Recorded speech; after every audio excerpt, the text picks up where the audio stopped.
Here we go.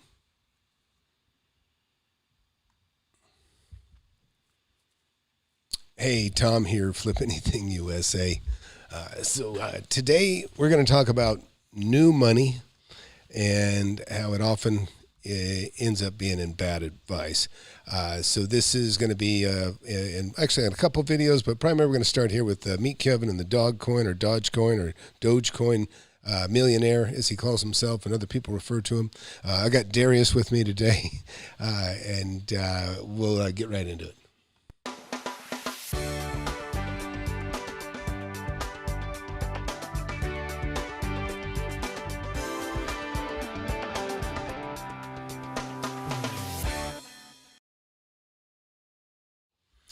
All right, so this video caught my eye the other day. The Dogecoin Millionaire being interviewed by Meet Kevin. So again, every time when new money, okay, look, I can tell you right now, inherited wealth. I make a ton of money off inherited wealth, and I don't mean that I inherit it. I mean, it gets squandered quickly. It's because I didn't earn it. That's what happens. And the easier money comes to you, the faster it's squandered, the faster it's lost. You look at professional ball players, particularly basketball players and, football players, they'll make a, 60, 80, 100, $300, $400 million in sports, and they die broke, or they lose, most of it. And it's because they take their talents of what they have, and they extrapolate it into talents that they don't have, like being restaurateurs or being investors and that sort of thing, and then they quickly squander it away. So we're going to get into, let's watch this, and we'll start here, and then we'll jump back, we'll hit Warren Buffett, and then we'll kind of see where this guy is today. He started out, over $2 million, and, he seems like a nice enough guy. I haven't watched the whole video. We'll watch some of this together, and we'll just go from there. Let's start it. Welcome back to the Graham Stephan Show. My name is Graham. Oh, whoops. Welcome back to the Graham Stephan Show. My name is Graham, and welcome to my show. Where'd he come from? This was like June or something of like 2019, and I don't know where. Hey, how would you like to learn how to buy a multi-million-dollar apartment building? Golly, this is not Fake Guru Friday. What happened? Everybody just popped up. Okay, let's see here. Oh my God, what do we do here? All right. Okay. All right. Well. Give me a second here, folks. Darius, go ahead and introduce yourself here while I get this going. All right. So, what's up, everybody? My name is Hilarious Darius, and I'm excited. I'm excited to see what we talk about today. I see, is it Daniel? Is that how you pronounce it? Yeah, we'll go ahead and shout out your wife while we wait for Tom to get squared away here. If you guys have any questions, you can go ahead and put them in the comments. Also, I'll take this time to let you guys know to follow us on social media platforms. Right now we have Facebook, Instagram. It's an everyone We following. just started a TikTok and a Twitter account. So we have those, and on YouTube. I mean, you guys are already. If you aren't already, definitely subscribe so you can be notified. Okay, here we go. All right. This is what I was supposed to have ready. Sorry about that, folks. All right, here we go. Let's get it started. We'll just start right here. I generally play things fast speed so we can run through and cover a lot of territory, so let's go. There we go. Look at these guys. Ventura to talk about Doge and the fact that you're now a multimillionaire. Can we say that? We should say that. I love it. Hopefully.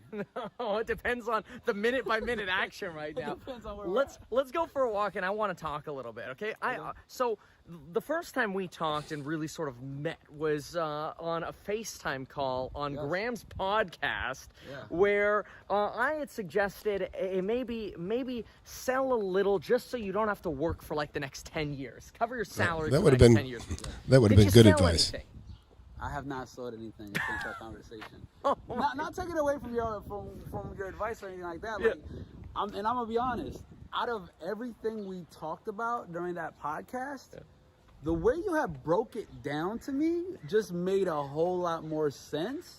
Not taking anything away from Graham or Andre, but it's funny because I mentioned that after we got off the phone, and they were like, "Oh, so I guess we've been just sitting here talking to you for an hour and nothing makes sense, right?" And I'm just like, "Man, I don't know." Kevin got 5 minutes, he got the job done. Oh, but you didn't sell. You know what they were saying in the comment section? What's that? They were like, they were like pro to Doge was holding strong until he got to the final boss. And then he started shaking a little bit. You can tell. You know what I mean? I love that. So is that what this feels like? Because obviously, you know, a lot of folks call this like the meme style investing. Does this feel like you are like fighting for society who's with you and against the society that's like, I'm against you? You know, I want you to sell. What does it feel like to you? I feel like it's honestly gotten to the point where it's not just about me making money with Doge anymore. You know what I mean? Like, it's truly gotten to the point where it seems like people from all walks of life, from everywhere, financially, geographically, have come together because they want to make a change. They want to Yeah, that's no basis for making money, by the way.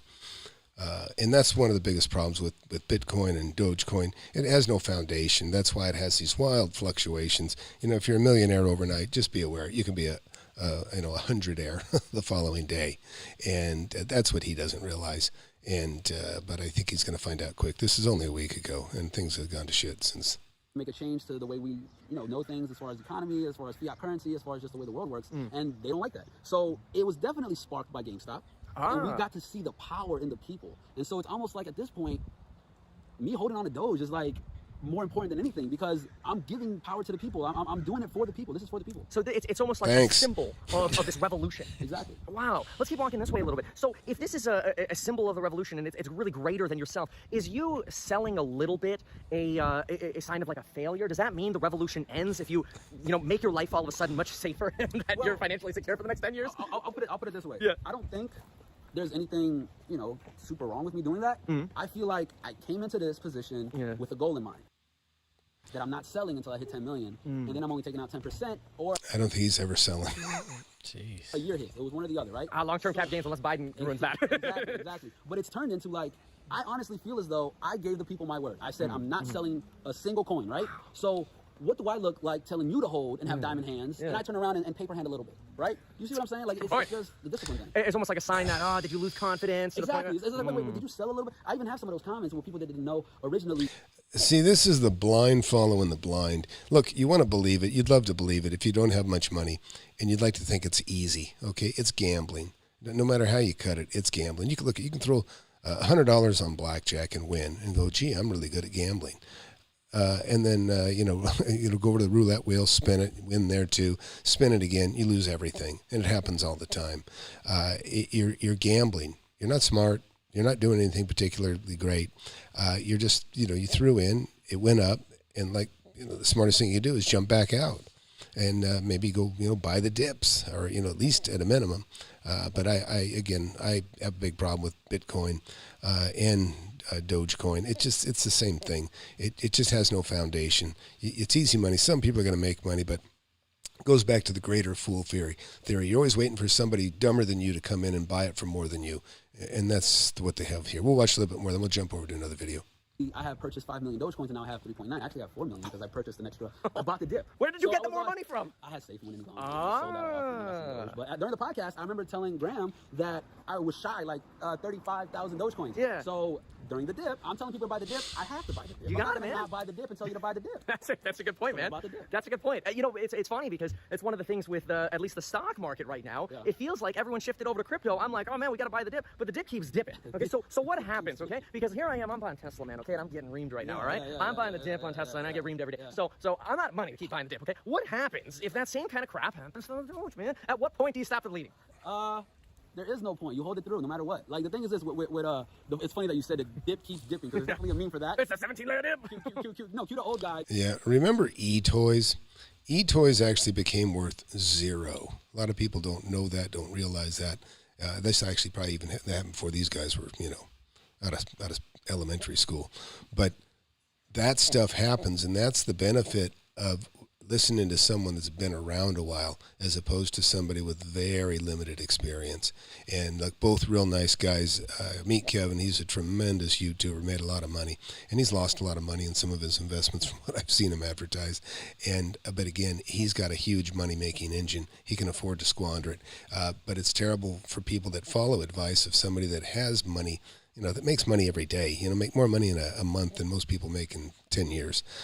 So you got to be very careful giving advice when you give that kind of money, or when you make that kind of money. I've been a wealthy guy for a long time, but I'm very careful about advising other people. I certainly wouldn't recommend them take some of the chances that I take on areas that I don't know much about, and certainly one of them would be cryptocurrency or anything else outside of real estate.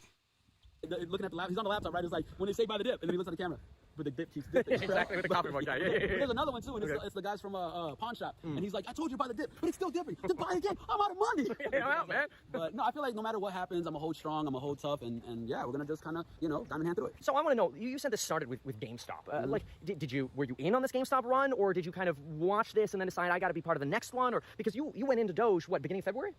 End of January into February. Yeah. That's right after the GameStop blow up. Exactly. So, I mean, the timing is perfect. Did you get into Doge because of the GameStop? I bought into GameStop. So this is interesting. That's probably where he made his money, interested in the GameStop. We'll find out here in a minute. Hey, just want to say, glad you guys are out here watching here.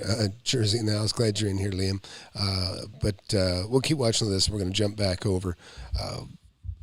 Okay. I put in about $20,000 in GameStop. All right. I lost a lot of money in GameStop, but that's because I bought in when it was about $310, $320. Yeah. The very next day, Robinhood disables the buy button. That's when I was like, this is ridiculous. When it was like 117 and you could have averaged down, right? Exactly. Okay, so I mean, you lost on GameStop, but then you went up for another bet. There's a huge difference between Doge and GameStop. Okay. Oh, you're gonna have to explain that one because most people watching are gonna be like, they're both on the meme ride. Okay. Tell me, what you got? Let's explain difference. So GameStop is the little guy versus the big guy, right? Okay. So we got. Let's get away from this a little bit. Doge is like, I don't know if I should make this analogy, but if GameStop is MySpace, Doge is Facebook. Oh man, it just worked out. Wow. You know what I mean? But it's not no shade to GameStop, no shade to the stock market, anybody in that. I honestly believe that Dogecoin is the future, and I feel like we take everything that worked at GameStop. So the camaraderie, the team, everybody teaming up for one goal. Let's go. Let's change the world in some way. We took all of that, given all the slang, all terms. We feel like you're part of a team, you're part of a family, you're part of a group. Yeah. Doge took that from Wall Street bets, and took that from GameStop, and now we use that with Doge, and that's how we've grown so strong. Yeah, so what a lot of people don't understand, and I don't pretend to know everything about cryptocurrency by any means, and of course I think blockchain's got a huge future, but Bitcoin and Dogecoin, you got to understand, the majority of that stuff is held by just a few people. They own the majority of it. And the reason they don't dump it, because if they do, the prices drop like crazy. So these guys that own tons and tons of Bitcoin, not tons because it doesn't weigh anything because it is nothing, right? And that's how I feel about it. Bitcoin is nothing. And then we'll jump over here and you can hear it from Warren Buffett and Charles Munger. They also are the same way. Look, I always invest in real estate like Warren Buffett invests in stocks. I see pitch after pitch after pitch. 1,000 pitches, 1,000 opportunities to buy, but I only buy the winners. And that's why I've been successful is I'm patient. I don't wait. I don't make foolish moves. I consider my money seed capital. The seed capital is your seed. You want it to grow. You don't want to eat it. And that's what people do. They eat their seed capital instead of actually grow it, plant it in the right place, and watch it and take care of it. And so anyways, we're going to watch a little bit more of this, and then we'll move on. Okay, so that the groundwork laid by Wall Street Bets and GameStop led to Doge. All right, let's keep walking. Now, I want to ask you, what happens, okay? And I know you're going to diamond hand this, but what happens if we get this crypto winter people talk about, okay? The prices go down, and they just keep going down. We get an S&P correction, a stock correction. Everything goes down, and then we get a recovery, okay? And I know we're making an analogy here. We don't know what's going to happen, but let's say we got an Amazon Prime truck coming at us. Let's say crypto doesn't recover, okay? It's the Amazon, it's the Facebook, it's the Tesla that recovers, but crypto doesn't. And we're in this 2-year winter. When do you say it's time for me to take some profits and just live a little? When it hits 10 million. There's no other option for me at this point. Like, I really feel like I'm so... I appreciate what Kevin's thrown out there because obviously he's wise enough. He knows that you can lose a lot of money because he's lost a lot of money. So he's already learned a lesson he hasn't. And Kevin is new money, but he's been making money here for at least 5 years that I know of. But he's really hit it out of the park in the last couple. But again, that's YouTube income. You can take your YouTube income, you can buy real estate, you can buy stocks, and then you can talk about stocks and you can talk about real estate. Doesn't mean you know anything about it, but it just means you got you got a big engine of money making. Has nothing to do with the two, but you keep buying it. so far into it, I've somehow become a symbol without even trying to. I'll be completely honest. Like I went into Doge like I'm just gonna be happy if I make some money, right? And then got thrown into all of this, and like all of a sudden people look up to me and people are like, oh, if he's in, I'm in, and I become this like symbol for them of the strength in numbers and the strength of the retail investors. That now I gotta see it all the way through, and I'm more than willing to do that. If I gotta be a sacrificial lamb, or if I gotta be whatever, like if I lose money in this for the greater good, then so be it. Wow. I don't know how it's for the greater good. I mean, maybe you may just end up being the example of what not to do. You know, listen, when you say buy on the dips, well, then why don't you sell at the peaks? Then take your money, then buy at the dip. It's because you don't know what to do. Wow. That's incredible. Let's keep walking a little bit. So, I mean, if that's the case, then is this an investment, or is this sort of is this a game? It's become more than an investment. It's become a revolution in a way, in a sense. It's become... Okay, he's doomed. He's doomed. That's not how you invest. People getting together to change the system that we know that we don't like, that doesn't work, and we want something better for ourselves. So what's wrong with the system? I mean, if I'm going to Venmo or PayPal you money, it works. It's just a cash system. The fact that the dollar bill isn't backed by gold anymore. The fact that they can print as many as they want. It's in limited quantity. The fact that it's not a meme. Yeah, so look, I got some input here. Michael Norris wrote here, both U.S. dollars and crypto are backed by trust. No, they're not the same. The U.S. dollar used to be backed by gold. Now it's backed by the full force of the federal government. Okay, that's a lot different. Okay, it's much, much, much different.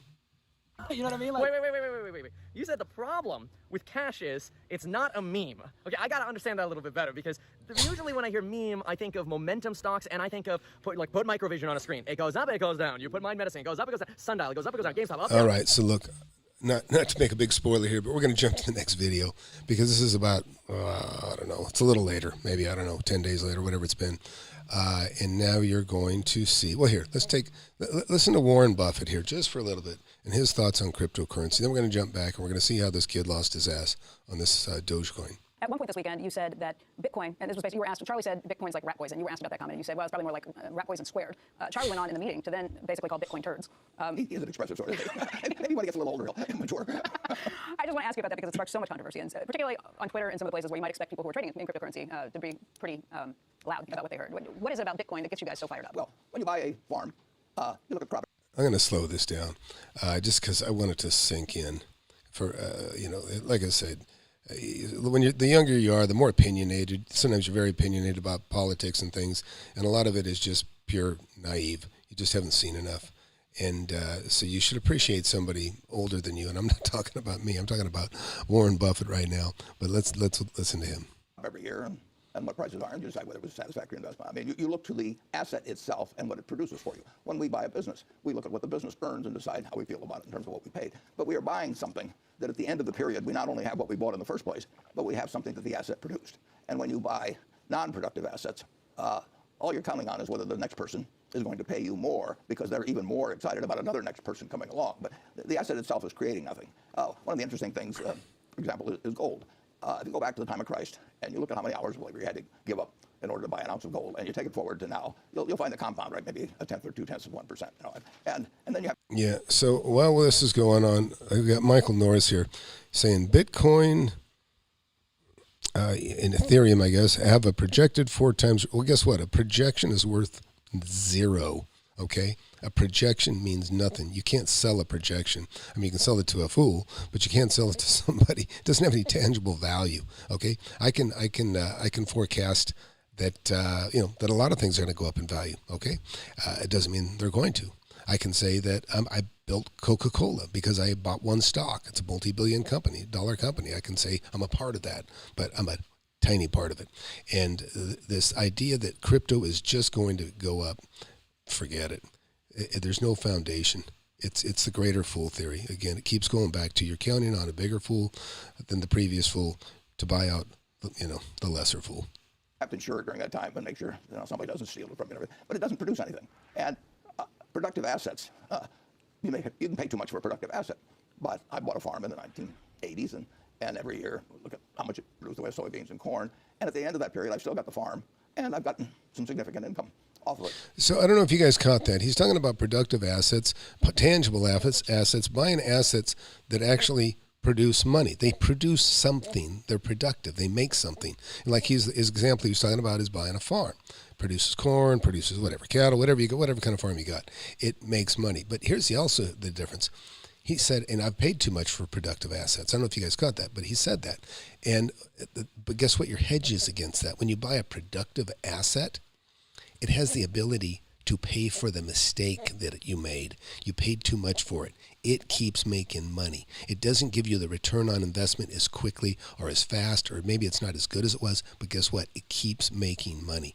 Crypto doesn't have that advantage. Crypto, again, you're counting on somebody paying more for it than you did. And guess what? When things start going down the tubes like they have been here lately, everybody starts bailing out. And then a lot of people jump on and they talk about how great it is. You know why? Because they want to get out of their mistake. So they hype up the little guys, and that's what they do. And remember, the majority of all this crypto is owned by just a handful of people, own the mass majority of it. And they trickle it out. They're trickling it out all the time, just a tiny bit. Because if they dumped it, then everybody in the middle, there's not enough buyers. There's not enough buyers to maintain the high yield that it has when it does go up. And so you're seeing the result why when you're betting on something, and I call it betting, on something that has no foundation.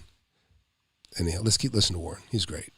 Apartment house, operating business. But if you and I buy various cryptocurrencies, they're not going to multiply. They're not going to be a bunch of rabbits sitting there in front of us. They're just going to sit there. And I got to hope next time you get more excited after I bought it from you, and then maybe I'll get more excited and buy it from you. And actually, we could sit in the house by ourselves, and we could keep running up the price between the two of us. But at the end of the time, there's one Bitcoin sitting there, and now we got to find somebody else, and they come to an end. I mean, that's a gretter fool theory. That's what you're saying. Well, yeah, it's buying something because you expect the pool of people who want to buy it because they want to sell it to somebody else will grow, and you know, it's wonderful because it does create a rising price, does create more buyers, and people think I've got to get in on this, and it's better if they don't understand it. That's the other thing about non-predictable. If you don't understand it, you get much more excited than if you understand it. Yeah, that's key thing. If you don't know what you're doing and you don't understand it, you're buying blue sky, and believe me, there's plenty of people. I don't know what I'm doing, but I think it's going to work.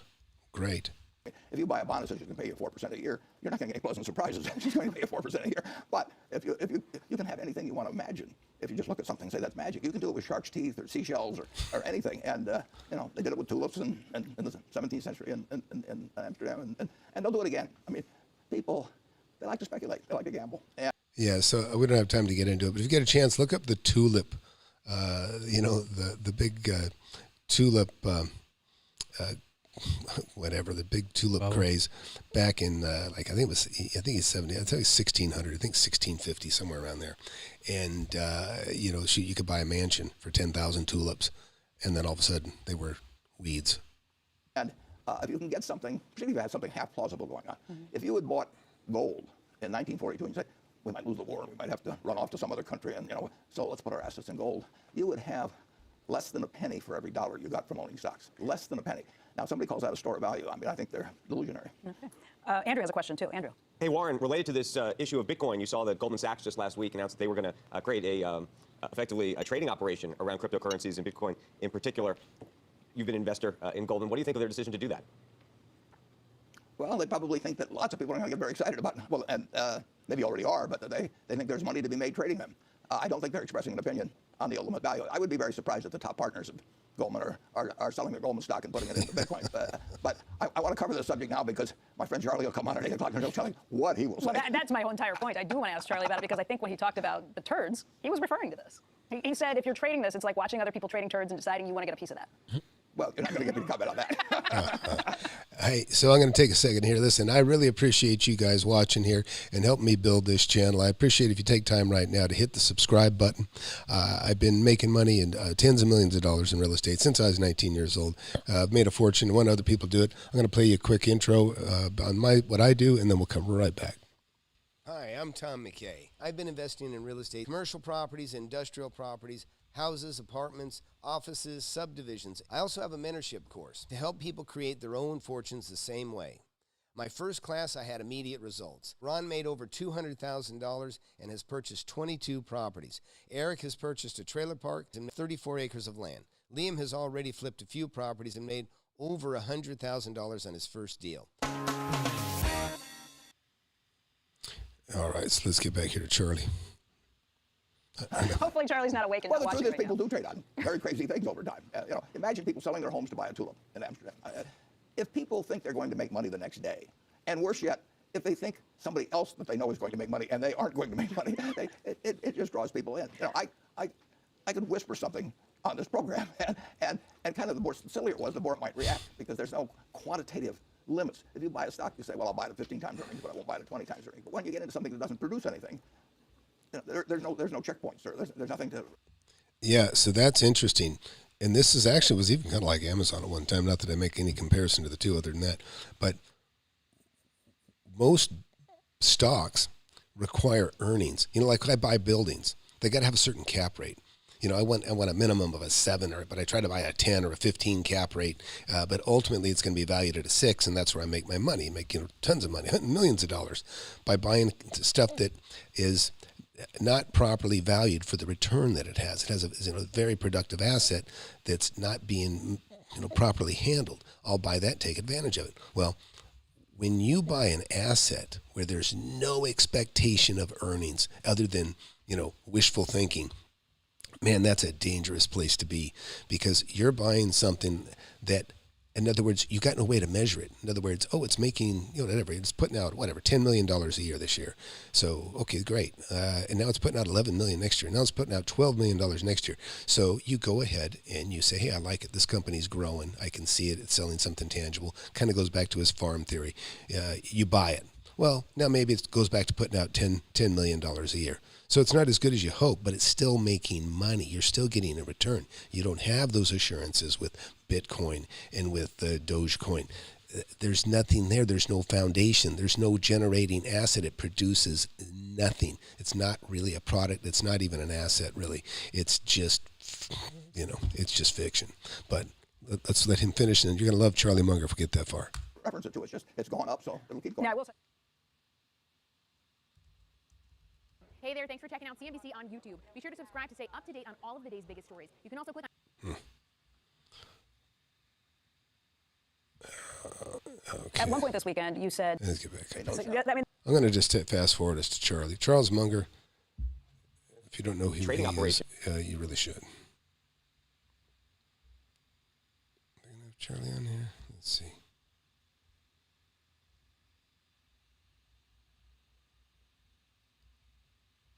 I'm scrolling here for Charles Munger.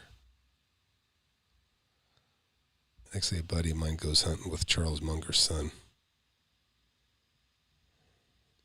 Buy various crypto. Yeah, maybe Charlie's not in here. Somebody else. All right, so look, let's just jump back to the Dogecoin. I wish I knew his name. The Dogecoin dude. Here he is right here. All right, so look, this is this guy. The first video you saw was with him and Meet Kevin, where he's over $2 million in assets, and now a little over 2 million, like 2.1 or something like that. And now here he is. It's dropped more than $1 million. You look at that, see what it says. It says, I just dropped below $1 million in Dogecoin. Now what? So I'm anxious to find out too. We'll see what happens here. So here we go. Let's listen to this gentleman. Why don't you look up his name, Darius? Okay. What's going on, guys? Welcome back to another episode of Scared Money Don't Make No Money. I'm kidding, but that's basically what my channel should be called, because you guys are being little paper-handed pansies in my DMs, talking about should I hold, talking about, it just hit 25 cents. I don't know, should I hold? I'm down a little bit. You hold. Nothing's changed, so let's get right into it. So yeah, Pro to Doge here. Let's talk about it. So today I woke up and stuff went bananas, right? Everything went crazy, right? So I think it hit down to maybe even a little bit lower than 25 cents, I think. But what I saw it at was 25 cents, being about the lowest that it hit. And people were asking, are you still a millionaire? Are you still a millionaire? Yes, I'm still a millionaire. I have 4 million Dogecoins. So when the price is at 25 cents, I'm a millionaire. When the price is at 50 cents, I have 2 million. When the price is at $1, I have 4 million. You do the math. So anything under 25 cents, I'm no longer a millionaire. Anything 25. When he hits 6 cents, he's half a millionaire. Jeez. It becomes a thousandaire. Cents and above, I'm a millionaire. All right. So what I want to talk about today is exactly that. Scared money don't make no money. So let's figure it out. There's a saying by Warren Buffett that is something along the lines of, it's like you get scared or something. Hold on. I'm about to pull it up. I posted about this too, which is crazy. There's a quote by Warren Buffett that says, be fearful when others are greedy, and be greedy when others are fearful. Do you guys remember just a couple weeks ago when Dogecoin was at 70 cents, 75 cents, everybody was... So you'd think if this guy actually respected what Warren Buffett says, he wouldn't touch this shit. greedy. Everybody was like, oh, it's gonna go to $1. Oh, let's buy Dogecoin, buy Dogecoin. That's when you should be scared, when everybody's hopping on the Dogecoin wave, right? That's when you should be fearful. That's why I didn't buy anymore when it was around 70, 75 cents, because I figured this is going too high, too quickly. People are getting too greedy. I'm a little fearful right now, all right? But guess what? This morning, Dogecoin hit 25 cents. Now it's about 30 cents, right? Everybody's fearful. Oh no, what's gonna happen? It might fall a little bit lower. Be greedy. Buy the dip. Buy the dip. Buy the dip. There's also another quote by one of the Rothschilds or something like that that says, buy when there's blood in the streets, even if the blood is your own. So we have some members of the Doge family. Shout out to the Doge family. I love you guys with all my heart, all right? It went from the Doge community on Reddit to now what we're doing, this little, group of... Okay, this is so stupid. I mean, really, all due respect to this kid, he's taking quotes and he's trying to interpret them in a way that support what he's doing. I mean, you could say, have faith in God. Well, have faith in Dogecoin. Okay, you got to have faith. Okay, no, you don't. You don't have to have faith in Dogecoin or Bitcoin. Look at it like a business. Look at it for what it's worth. Compare it to other assets that make money. It doesn't even come close to making money. The money I make in real estate doesn't even come close. It's a terribly unstable asset, and you can already see. Let's keep listening to him. For people that are my homies, riding with me, you guys are the Doge family. So shout out to you guys. There are some of you that bought in at 40 cents or at 50 cents or even at 60 cents. So right now you're down. You're about half maybe or a little bit more. So you're scared. You're scared. And I understand that feeling because I was scared at one point too when I bought in at 4 cents. And it, you know what I mean? I was getting margin called. It was dropping a little lower than what I got it at. So I understand that feeling. You get a little, you get a little paper handy-ish in your gut. I get it. So I'm here to encourage you, support you. We're all in this together. We're sticking together. I just ran into one of the members of the Doge family on the streets, and he was diamond-handed. You know what I mean? So that's what we're all here to do. We're all here to support and encourage everybody to the point where, you know what? I'm about to buy some dip right now. I'm gonna let you guys watch me buy some dip because I'm in support of you guys. I'm encouraging you guys. I know you guys are like, oh, he's saying buy the dip. He's saying buy the dip. Yeah, it's easy for him to say buy the dip, right? But he's not buying any. Well, guess what? I am buying some, and I'm about to buy some right now. Just watch me. I'm about to buy some right now. All right, guys. So let's buy some dip. Taste it. So I use Crypto app currently. This is my favorite one to buy Dogecoin on. Crypto.com. Just search it in the App Store and download it. So this is what I do, right? So obviously my total balance is 26 cents. So you click the little line thing right down there and click buy. Now, what do I want to buy? Oh, I'll tell you guys what I want to buy in case you're wondering. I want to buy me some Dogecoin. So then you click on the Dogecoin. So how much Dogecoin do I want to buy? I'm thinking about $1,000 worth. I got a paycheck from work a few days ago. I could afford $1,000 of Doge. I just buy food, pay bills. I mean, you just lost $1 million. You just lost $1 million. What's another 1,000? Gas, nothing else. I got a little bit of money. So let's say I want to buy 3,000 Dogecoins, right? All right, that's about $900. Let's say I want to buy 3,500 Dogecoins. It's about $1,000. All right, let's go with that. Buy 3,500 Dogecoins. It tells me here there's a card fee of 2.99%, which is about 3%, and that's required for me to make this purchase. I click OK. I understand that. I can read English. Continue. So yeah, a little bit over $1,000 worth, $1,100 worth of Dogecoin I'm about to purchase right now. Let me confirm that. And there you have it, folks. I just bought the dip. 3,500 Doges. And yeah, you should also buy the dip. Really quick, another thing you want to take into consideration, right? If you're buying on... See, you buying the dip might help him out of his problem. He wants to get people buying because that might generate some confidence in again. And then if he's smart, he'll get out. If I can tell you right now, in fact, Dogecoin kid, whatever your name is, if you want to get your $1,000 back, join my mentorship. And you'll make it back. It'll maybe be over a period of a year or two, a couple of years. But anyways, in fact, you know what? I'll even do it to you for free if you lose much more money. But I don't know. You look like you're looking for easy money. The way you make money is you earn it. You work for it. And by the way, I'll plug my book here. If you haven't read my book, Wake Up and Smell the Real Estate, been a bestseller on Amazon, Kindle, and Audible. I bought my first property when I was 19 years old. Been doing this a very long time, and it's work. But you know what? It ain't nothing like working your whole life. And it can be within 10 years. Pretty soon you're writing your checks for your kids' cars, for college, for just about new houses, everything else. So believe me, real estate is stable and a way to go. But you want to learn from somebody that's actually done it. And I haven't been doing it for 4 months. Anyways, let's get back. All right, what do you think of Doge? Man, this is a lot of information to take in, but I think, I've been taking a bunch of notes, and one thing that's very fascinating is just how polarizing cryptocurrency is as a whole.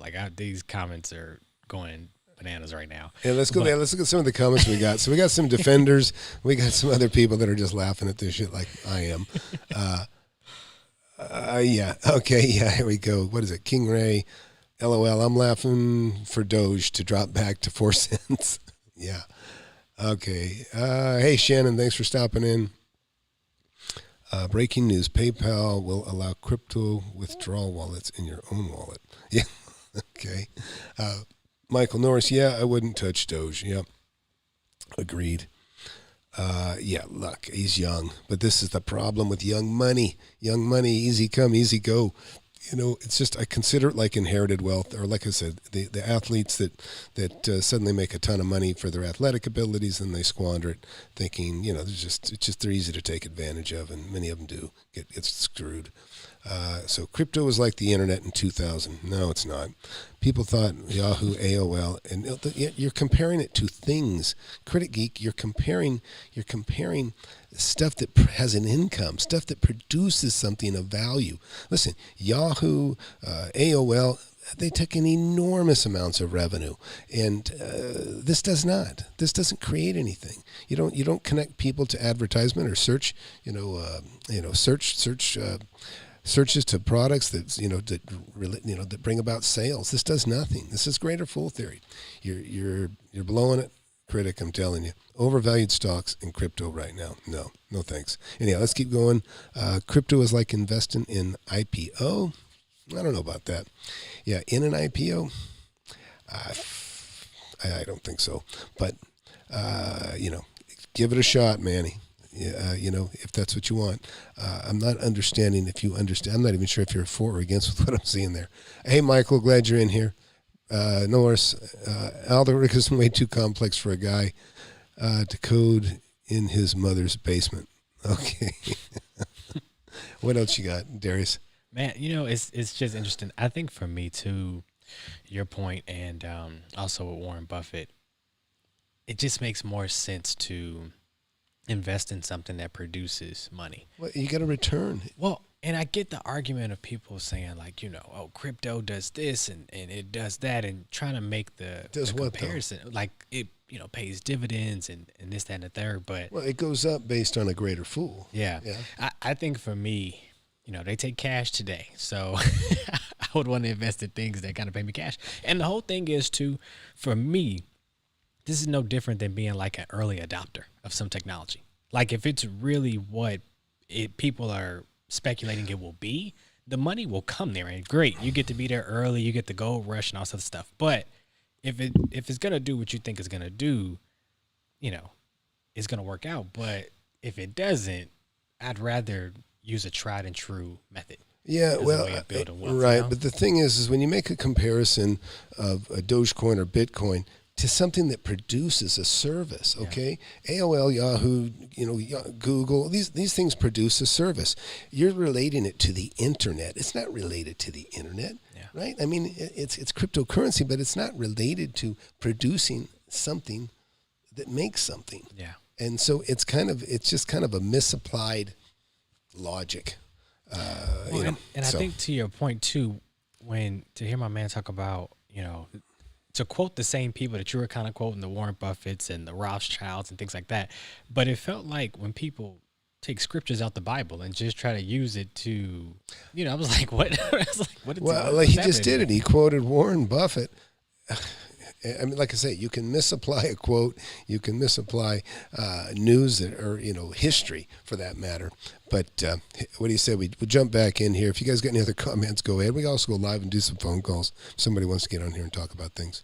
On Kraken, buying on Binance, buying on the crypto app, what ends up happening is that's an exchange. That's a platform. So when you buy the Dogecoin, it remains on that platform. So let's say, God forbid, something happens and the platform gets hacked. You lose all your Dogecoin. So what you want to do is take everything out as soon as possible and put it in a wallet, right? I already got a wallet set up with Coinbase. Okay, this is a commercial. I'm going to jump ahead. You click transfer, withdraw, the buy BM, but I don't advise me max. So let's go. In any case, let me bring up a very important point that a lot of people are overlooking right now. If you look at the crypto market in general, everything is down. Everything is down right now, right? And just to be fair. Yeah. So if he'd have sold last week, he could have rebought in if he wanted to.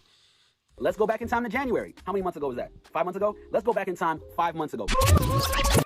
All right, we're back in time, January 23rd. Let's see what the highest point that Bitcoin hit on January 23rd, 5 months ago. Bitcoin hit $33,006 on January 23rd. Right now, Bitcoin is at $33,600, just about, right? So what does that mean? That means that if you put in $1,000 in January in Bitcoin, you're up like $50 or something, or $100 or something crazy, right? What was Ethereum? January 23rd. 2021, 5 months ago. Hang on, let's go back to that graph just a second. Here we go. So let's look at this graph. Hit So he's talking about when it hit 33,000. What is it? Yeah, 33,000. And where are we at down here? Can you see that? I can hardly see it. But it looks like he's talking about where it hit 33,000. But he's not talking about it. At least he's not talking about it yet. But in the future, I don't know if it went down to. It didn't go down to zero, I'm sure. It looks like it probably went down 500. I don't know. And it looks like okay. Looks like it went down to about 30,000. So it went back down, and then it went back up, and then it went back up $500. Just now, it just doesn't even make sense. It's just not. It's just too volatile, folks. Doesn't make sense. That means that if you put in $1,000 in January in Bitcoin, you're up like $50 or something, or $100 or something crazy, right? What was Ethereum? January 23rd.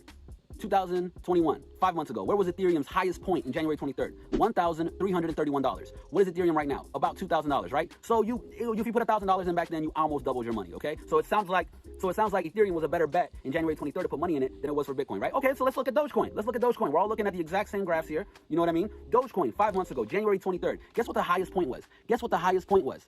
Less than a penny 5 months ago. Okay, so for those of you that don't know this, penny stocks are usually like the most, and I'm not saying this is a penny stock, but the people that in penny stocks are the ones that get screwed the worst because they're the least sophisticated investors there are. And like if you have to watch the Jason Belfort movie, Jordan Belfort. Is it? Yeah, Jordan Belfort. Wolf of Wall Street. Was it Wolf of Wall Street? Yeah. And like he sold that shit.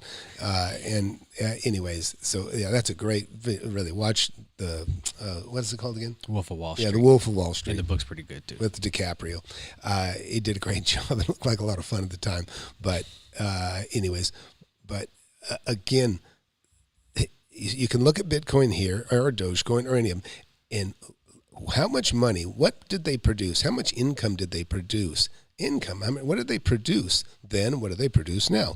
Zero. They still both produce zero. They're nothing. They're ones and zeros on a computer. You're not going to make any money unless you have somebody more foolish than yourself to come in and buy behind you. Less than a penny. That means if you put in $1,000, January 23rd, 2021, right now you're sitting at $30,000. Need I say more? Exactly. So all you guys getting upset, getting a little aggy. I get it. I understand. Let me put up this meme. Once again, guys, some of you are experiencing a dip for the first time. Okay, and so what if you bought it at 30 and now it's worth 15? You just lost half your money. And that's what he just did. By not selling, listen, I've got a saying, folks, and I say it all the time to people that look, when I make decisions to buy or sell property, particularly when I'm selling property, like right now, I probably sold $6 or $7 million worth of property in the last, I don't know, five months, and I bought about $8 million. So what I ask myself every time I have a property that I'm going to sell or any asset that I'm going to sell, I ask myself, okay, what can I sell it for? What can I sell? What is the market going to give me? Okay, it's going to give me, and this is what Dogecoin, listen, this is some great advice for you, Dogecoin guy. You ask yourself, would I buy it at this rate? In other words, I have a house I'm selling right now for $699. Another one I'm selling for $500,000. And I have to ask myself, if I'm not selling it, I'm buying it. If you're not selling it, you're buying it. So if you've got cryptocurrency, Bitcoin, Dogecoin, whatever, Ethereum, if you've got it and it's worth whatever it's worth, if you're not going to buy it, if it's not worth buying right now and you don't sell it, guess what? You're buying it. You're buying it. Don't fool yourself. If you're not selling it, you're buying it. And so Dogecoin dude, when he tells you, he's so glad he held on to it and it's gone down or whatever, he's, telling himself or fooling himself, he's nuts. And I don't even believe he believes it, to be quite honest. But if you're not buying it, or if you're not buying it, then it must not be worthwhile. And if you're not selling it, then maybe you're onto something. Maybe you do believe it's going to go back up. But the problem is a lot of people just go into denial. They buy something and then it goes down and then they just kind of go and then they say, well, now I'm in for the long term. Now they're in for it for the long term because they just want to see it come back. but they can follow it down a hole to absolutely to zero. I've seen people lose tons and tons of money on stocks. Not nearly as I've never seen anybody lose as much money on real estate as I've seen people lose on stocks, especially crypto. Crypto is one of the worst. But anyhow, let's keep watching. Happens, but guess what? In comparison to Bitcoin and Ethereum, Dogecoin is still 30x. 30x what it was 5 months ago in January, which means we're in a great position. This is an incredible place to be. The fact that we found a floor from 25 to 30 cents is incredible. That's crazy. That's unprecedented. You know, I don't usually make predictions, but this kid is going to lose his ass even more than he did. And anybody that listens to him, you're crazy. Why would you listen to somebody who doesn't have any real experience? It's just nuts. You're listening to a guy that's lost $1 million in 1 week, by the way, right now. You guys like my big words? Unprecedented. So yeah, just chill out, relax, buy some dip if you can. If you can't, just hold on, diamond hand it. And yeah, that's pretty much it. I just wanted to show you guys that. And hopefully that, puts your nerves to ease a little bit, get you calm down just a little bit. And yeah, we're good, man. We're good. Everybody feel a lot better now? You lost half your assets. You want to buy some more. You know what I'm saying? I'm going to still update you guys with some more videos. I got my merch video still coming. I got my tour of my apartment video still coming. Whatever else you guys want to see, just leave it in the comments down below. And yeah, if you guys are wondering, yes, I shower daily. Sometimes I shower twice a day. I wash my hoodie 3 times a week. So what's up? What's up? Yeah. Oh my goodness. Shit, you should just buy 10 of those things. So it's probably not even good for my hair to wash it twice a day sometimes. But I'm trying to be luxurious. I'm trying to do one of these things. Like those surfer boys when I was growing up. I just think that was cool. But skater boys. But yeah, anyways. Also, if you guys haven't followed me, follow me on Instagram. It's crazy. Every single day I'm posting all over my IG stories what's happening, what's going on, my portfolio, everything. You guys can keep up to date with me on there. I'm also replying to every single one of my DMs. Every single one of my DMs, I am replying. So if you see a DM, that's me actually DMing you back. I haven't been able to get to everybody, but I am getting to everybody. So please hold until I get there. Yeah, like that. Yeah. All right. So let me show you guys my portfolio and let's wrap this video up real quick. And see you guys on the next one. Finger guns. All right, guys, so here's my portfolio right now, right this second. I am at $1,160,000. I'm up $44,000 in the past hour. Today, all right, I'm down today. It is what it is, $152,000 I am down today. This week, I'm down almost $1 million, $820,000. I'm down almost Okay, that's the one you want to pay attention to. He's down $1 million. On $1 million, he's down, in other words, he's lost half of his wealth. million this past week, but it's all good. We're looking at long term, not short term. What happens tomorrow, next week, the week after does not matter. We are waiting for a year, guys. A year, 2 years, 3 years. It's a long term hold. Last month, I'm up $187,000. Last 3 months, I'm up almost $1 million. Last year, I'm up over $1 million. All time, I'm up over $1 million. So check out my Dojas. What's going on, Dojas? So right now, we are at 29 cents. This was the dip this morning. 25 cents. I was still a millionaire. In case you guys were wondering, I know there's so many people praying on my. Listen, I'm still a millionaire. That's nothing to brag about. Listen, a friend of mine, his wife made him a millionaire. And of course, now everybody want to know, well, what did he do before that? He was a multimillionaire. Funny. Downfall. Oh, you're gonna have to change your channel name to Dogecoin Thousandaire. I'm so funny. So right now we're at 29 cents. My position right here, 3.9 million Dogecoins. I also have another 100,000 Dogecoins in a wallet, and my equity is 1.1 million. Average cost basis is 4.7 cents. And I don't know why it says my portfolio diversity is 85% because it's 100%. Like you guys saw my portfolio, I just scrolled down. I don't know why it says that. Total return is $974,000. And yeah, that's pretty much it, guys. As you can see, I have nothing else in my portfolio. There's no other stocks. So I don't know why it says 85%. I'll even scroll all the way down here so you guys can see. Like, you know what I'm saying? I got nothing to hide. Also, really quickly, I want to shout out every single one of you guys that watched the story of the Diamond Hands. That video just hit 100,000 views. That's amazing. That's crazy to me. Thank you guys from the bottom of my heart. I appreciate every single one of you. Please leave down in the comments below what other videos you guys want me to do, and I'll make sure to do them. But yeah, so look, that's it, guys. I will see you guys on the next video. I am not a financial advisor, and this is not financial advice. Yeah, we know that. I'm glad we didn't miss that. So, hey, anyhow, hey, thanks for hanging out and watching this. Look, this is a nice guy. He's got a great personality.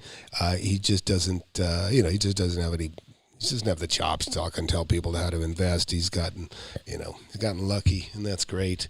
And, and I would my advice to you is take your $1 million, go buy yourself a nice little rental, buy it right. You get my book, and maybe you'll buy it right. A lot of people don't buy things right. They listen to fake gurus and people that don't know shit about real estate, and then they get taken for $10,000, $25,000, and then they wonder what happened. I would never take advantage of anybody. I make $7 on the book, and I could care less if you buy it or not. You buy the book, and if you have a passion for real estate, awesome. If you don't, no problem. In fact, you probably buy it on Amazon, and like I said, if you don't like it, you probably send it back, and they'll give your money back. You can go to FlipAnythingUSA.com, and you can read the first 3 chapters, I think, for free. And if you don't like it, walk away. Listen, I don't want your money. I never want anybody to buy into anything that I got. Even my little tiny book that's only $10 to $20, or I got a mentorship that's $1,000 right now. Listen, if you can't make it a passion, you're gonna fail at it. If you don't have a passion for making money, it's not gonna happen. But listen. If you guys want to call in, anybody want to talk, we can do that right now too. Let's get well, I think it should work. You can call this phone number. By the way, people get misled on mentorships all the time. These guys get on there and say, you're going to talk to one of these guys that I personally groomed to be a mentor. It doesn't work that way. Listen, I don't know anybody that knows as much as I do. Maybe a handful of people know as much as I do about real estate. And they're certainly not going to work for, $20 an hour or $50 or $100 an hour or $200 an hour, sit by a phone all day for somebody that's, throwing out snake oil. It's just not going to happen.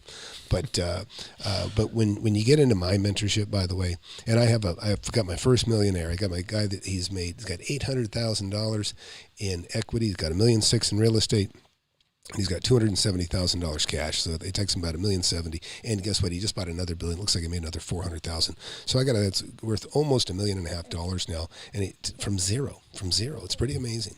And I got other guys all in between that have made up to several $100,000 now. In fact, one of them's in here watching. I won't point him out right now, but he's a great guy, and I can tell you that those guys that are in between 30 and 55, you guys seem to be like the hardcore unstoppables. You've been around, you've seen stuff, you've learned enough. You know that money doesn't fall from trees. You got to earn it. You got to work for it. And those guys have been awesome in my mentorship, just absolutely awesome. And it makes me just very happy to see people changing their lives in a positive way. And again, I would never want anybody, and I turn people down for my mentorship, by the way. But anyways, no pressure. Check it out if you like. But please hit that subscribe button. It helps the channel. If you like what you hear here, then pound that subscribe button. That's how more people will learn about it, and more people will learn about real estate and the different things that we discuss. Anyhow, what do you got to say, Darius? Yeah, one thing I would just say is just to piggyback off of everything you just mentioned. I would advise anybody that's interested, like Tom said, you can get the first 3 chapters of his book on his website. But I would also encourage you guys to fill out the mentoring survey, because like Tom said, he doesn't take just anybody. So, which is really admirable for somebody. But, take time, fill it out, ask you a few questions, and it'll help. I mean, it'll just kind of help where you're at. And it's, even if you get a no, it may not be a no, it may be a not now. You know what I mean? So. Yeah, so what he's talking about is, I'll go here real quick to FlipAnything. So, actually, here's the testimonial page. So on FlipAnything USA, this is, actually, this guy's great too. Actually, this is one of the guys here. This is a guy here, Garrett. He's also in in my mentees. This is a check he sent me. This is about a year ago for $39,000. This is before he paid the $1,000 to be in the mentorship. He just watched the books and watched the videos. And he just hit it out of the ballpark, and he's just killing it now. He's a fantastic student, and like I say, and these are other guys. This is a typical Zoom class. By the way, you talk to me. Everything you learn is taught by me. And when you have an issue, believe me, I'm the most competitive guy you can imagine. I never like to lose a deal. And so when one of my students, I'm teaching you how to fish, and once you start to get something tied up and you're going to make money, I don't want it to get away from you. And so I encourage people to call me. They talk to me. I help them through getting that deal sealed. I can't do the shopping for you. I can't, I got people all over the world now. I got them in different countries, and it's all the same everywhere. When you have the same opportunities that occur everywhere in the world happen in your city. They happen in every city, everywhere. People die. There's, death, disease, divorce, depression. Just people get old. They move on. They liquidate. I was just talking about some people the other day. They're women. I need more women in my class. I got 99% men watch my show, and are in my class. But women are awesome realtors and awesome investors. I had a gal that I met her family. She'd already passed on, but she left an amazing fortune for her kids. And the reason I knew them is because they were having to sell some of the assets to pay the taxes on the fortune that she'd left them all. And so, ladies, get out there and go make some money. The real estate world is wide open to you. And I know you can do well. But, I see a question from Michael Norris. He asks, and you touch on this quite often, but he asks, do you believe there's going to be a real estate crash? Yeah, okay, here we... Next somebody's calling. Yeah, check this out. See who this is. Yeah, I do believe that we're going to have a little bit of a crash. And I'll explain why. It's not like you think. We have a bubble right now. And when I say a bubble, it's not a bubble where everything got overgrown and overbuilt. What we have right now is we have a shortage of real estate because of all these people that have fallen into, we've got people that are in foreclosure or they're in forbearance that would be in foreclosure, or if they were stuck with that rental that their tenant isn't paying them on, the tenant doesn't have to pay rent. We have tenants that aren't paying rent that are pocketing the money, and then we have the poor people that own the property can't sell the property and they're dying to because the shortage of inventory, the values have gone way up. And in fact, I was just showing here, critical of Grant Cardone a lot, because Grant Cardone a year ago, until he finally got stopped from taking unaccredited investors, he was telling everybody, sell your home, invest with me, sell your home and invest with me. Well, the people that would have listened to them, and I just made an example with my portfolio of just 5 homes, I would have lost $2.8 million if I'd have sold property when he said so. The times that he is saying to get rid of your property and invest, he says things like cash is trash and this sort of crap. It's ridiculous. But so yeah, there's going to be a correction, and what I see happening is this. And you guys, listen, I don't pretend to have all the answers. I've been doing this for 40 years. And I started with 10% interest, okay? My first house I bought, interest rates just went down. I opened up a bank account, and the bank gave me a little bit better deal. So I got a 9 1/8% interest rate on the first home that I bought. I paid $145,000 for it. I think I put $25,000 down. But so just imagine that. I'm paying 10% interest on $100,000, say $120,000. You can go borrow $300,000 for less than what I could borrow $100,000, 30 years ago. So you have an extreme advantage in having a very low interest rate. Now, the other downside of that, and it's also an upside in some ways, is that people used to be able to just put their money in the bank. Imagine this.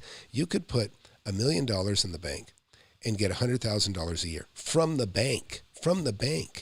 Right now, you can't even get 10 grand on $1 million. It's terrible. So everything's changed. Now, the people that used to be able to, get up and they, could sell their real estate and they have $1 million or $2 million, and, and imagine getting $200,000 a year on your $2 million. Okay, that'd be fantastic. And so consider this. The system has gotten so screwed up. You can take a gal that has 4 kids from 4 different fathers on welfare. She's getting $3,000 a month for money to put the kids in daycare.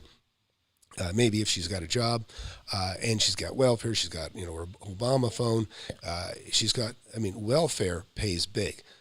It pays, but if you're and then right next door to her, is a guy that saved $2 million over his lifetime, and he's retiring. He's got his money in the bank, and he gets $20,000 a year on his $2 million.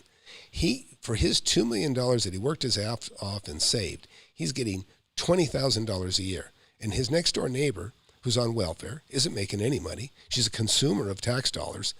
She's making $30,000 to $40,000 a year just in welfare benefits, in the different forms of welfare that you can get. So our world is screwed up and crazy. And I just want to say to you folks that, you young folks that are on this stimulus, I have hundreds of tenants, right? So I have all kinds of business tenants all around me, everywhere. I walk through my tenants all the time, all the new buildings, the strip center I just bought last week. I got, 20 more tenants. they all, and when I talk to them, I say, well, how's business? Is the thing coming back? Or, you doing well? They go, yeah, we're doing great, except if we could find some workers. And I go, what do you mean you can't find workers? And they go, no, the stimulus pays too well. We've got people that would rather be on stimulus than have a good job. So the advantage to you guys, if you're smart, is that right now you can go get a great job or go get a job and start learning a trade, get some skills, right? Because the stimulus is going to run out.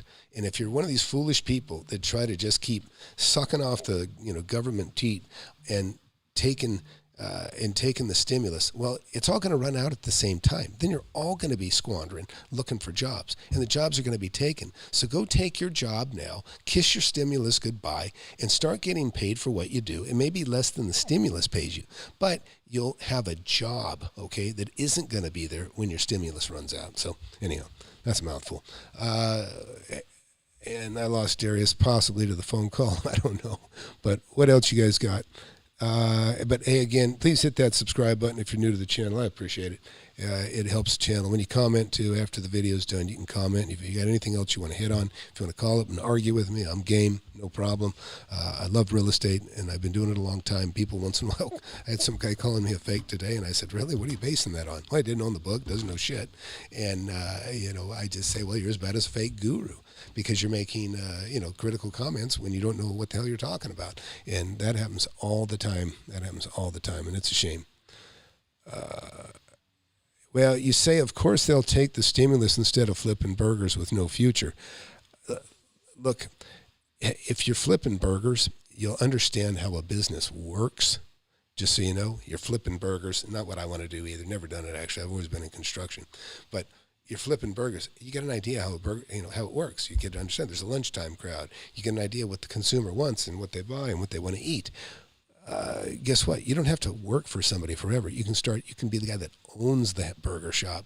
You can open up your own hamburger stand, and that's where you make the money and you become more efficient. If you guys haven't seen, there's a movie, maybe you know what it is, Darius, McDonald's movie about.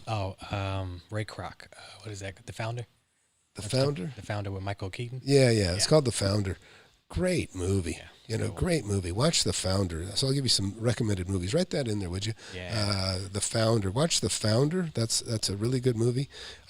Just for the hell of it, if you want to watch a nightmare landlord video, watch Pacific Heights. Also Michael Keaton, by the way. Oh, wow. That's awesome. So check it out. Here's two great Michael Keaton movies. One where he's an awesome, he's a smart guy. He wasn't necessarily the sweetest guy, the nicest guy in The Founder, but he was sharp as heck. But and then also, what do we call it? Pacific Heights. Yeah, Pacific Heights. Yeah, Pacific Heights. Oh my gosh, yeah, you just can't imagine. It's such a great movie. Yeah, just a landlord's nightmare. In this show, it's 2 units, and they rent out the bottom unit. The people own it, and it's a beautiful home in San Francisco, and they can just hear the guy tearing the hell out of the place. He won't leave, and it's just like the worst horror story you could ever have. But what time we got? Oh, I got to get going, folks. As some of you don't know, I got a mother with dementia, and I take care of Mom, and I'm lucky I can. Go ahead. Well, I was just saying, we had David Porter call in real quick, and he had a quick question for you, if you don't mind. He wanted to know, he's just a new investor, and he wanted to get your thoughts on those real estate investment clubs and how a new investor could real estate investment club. Listen, I already don't like the sound of it, Dave. Dave, listen, I know you got the book. Read the damn book. It's so simple. Listen, the book is simple. It's not, it's just, look, people, it's just basic math. Listen, real estate club, already it sounds like you need other people. Okay, you need other people. It's a club, okay? It's not a club. It's a business. I know I was Spencer Cornelia was looking at something like that. And listen, I'm not going to be in a club in my city and share people, hey, yeah, guess what? I found a hot neighborhood, a great place to buy stuff. I'm going to make a ton of money. Oh, really? Where's it at, Tom? I won't ever go in there. I'm just going to pretend that I didn't hear it. Not going to happen. Listen, you got to be hungry. You got to want it. You got to be a wolf, not a sheep. And so that's what I do. Listen, I look for deals. When I find them, I act on them. And when I find a deal, I know it's a deal because guess what? I put in the time and effort to understand what property is worth. When you know what property is worth, you can say, I'll take it. That's the biggest advantage there is when you know what something's worth, you say, I'll take it. And then guess what? You take it and then you sell it for a profit. Or if you want to be a long-term hold guy, if you want to play that game of speculation, you can do that. And that's your hedge that you bought it under market. You can take a chance and maybe hold it, see if it goes up, or if it starts to go down, you can dump it. You can dump it because you bought it so far below market that you can still get rid of it and make a profit if it does start to go down. And it's just common sense, folks. I urge you to go to FlipAnything USA when you get a chance. You see Spencer Cornelia just joined. Ha ha, Spencer. Oh, good. That's funny. So, hey, Spencer, I appreciate you popping in. I'm a big fan of Spencer, by the way. I just did a video on where he lost $120,000, and he was brutally honest and shares a lot, and he does a really great job. Spencer, you got a great future in YouTube, if nothing else, but just don't make too many of those mistakes. So I urge you guys to watch us. Go to Spencer Cornelia's channel. Spencer, what do you call it? Is it just Spencer Cornelia, or is it called Charlatans and Authentics? I can't remember. Anyhow, see what Spencer says. But anyways, it's really cool when people do share their experiences, and that's what I do. That's what my whole book's about. That's what my whole channel's about. Fortunately, I've got little more pleasant stories than what Spencer shared on that last one. But Spencer does a good job. He exposes, some fake gurus in large part, and I appreciate him doing that. Although he needs to do something on the authentic sometime, which I invite you to take the workshop, Spencer. Or if you ever want to get together and talk on a phone call, maybe we can chat. But anyways, oh man, it's been a long one. What else we got? Let's see. Oh yeah, authentic or charlatan? Oh, that was the series. I see. So it's just the Spencer Cornelia channel. But yeah, he had a great set of things he was doing, authentic or charlatan, and man, don't stop. That was good stuff. In fact, do give me a ring because I'll tell you what I want to talk to you about. I got a really cool thing to share with you, really really cool, and because I'm a numbers guy. But I saw something that I think that you will see smells, and so Tom at FlipAnything USA, or you can do staff at FlipAnything USA. Why don't you punch that in there? Oh yeah. Okay, so real quick, Maria Holadnaya, nice name. Just got to learn how to say it. So curious about 1031s. Well, it just so happens I'm in the middle of two. I'm doing what's called a reverse 1031. So in the reverse 1031, well, first explain the first one. A 1031, basically you sell your property. All the proceeds are held by a third party, and then within 45 days, you have to identify another property to buy, and then you have to close within 6 months. And then if you don't touch any of the money, all your proceeds, all your profits go into the next property, and you defer the taxes. You don't have to pay the taxes that year. It'll be when you sell that property in the future, or unless you keep deferring. And they're talking about getting rid of this instrument, the Biden administration is, which is a shame, but they're talking about that. So a reverse 1031 is a really beautiful thing. When you get to a more elevated, more wealthy person, you can do this. This is what I'm doing actually right now. I've got several small properties worth about $500,000 a piece, and where I'm making $300,000 to $400,000 on each one. Maybe more, but they're almost paid for now too because I held them over 10 years. So what's going to happen is it's hard to sell. Those three properties are held by the same entity, so they can be rolled into another new investment together. Well, it's very difficult for the timing. You sell one, you got to identify a property to buy within 45 days, and then you got two more properties you need to sell, and you want to rent, take that $1.5 million and put it over. It's difficult. This is how you make it easy. You do a reverse 1031. You take the $1.5 million or $2 million that you have laying around already, and you take that money and you buy the building you're looking for. You keep waiting for a deal, wait for a deal. You don't want to sell anything until you have a deal. You don't. That's the problem. You don't want to. When you go do a 1031, you're under the gun to find a deal, and you can't always find a deal in 45 days. So what you do is you just let those houses sit there, sometimes empty, and you find a deal, tie it up, and in this case, buy it. That's what I'm doing. I'm paying cash for a deal right now, and I'm going to do a video on this next month. You pay cash for that deal. In this case, I'm paying $1.7 million cash for this property, and then that's done. Okay, the deal's done. I bought it, but it's not in my name. It's in the name of the 1031. It's a new entity held by the 1031. So they're holding this property for me that's paid cash for. Now I put the 3 houses on the market. Now I start selling these houses, and as they sell, they buy back the deal that I already have sitting there. So by the time the third property is sold, all the $1.7 million has been paid, and now it's owned by that entity that I own, and all the taxes are deferred on 3 properties now. It's a beautiful thing, it really is. Okay, watched it with Tom. Quite honest, Spence. Good job. Oh, good. Oh, yeah. Thanks, Shen. Okay, is the mini? The mini. Look at every market can be risky. Listen, there is no bad real estate. There's just bad deals. That's it. There is no bad real estate. Bad deals. Okay, don't make a bad deal, and you know that's the main thing. Don't make a bad deal. So you can do it anywhere. Listen, wherever people live, wherever people buy, wherever people can real estate, there's an opportunity there for you.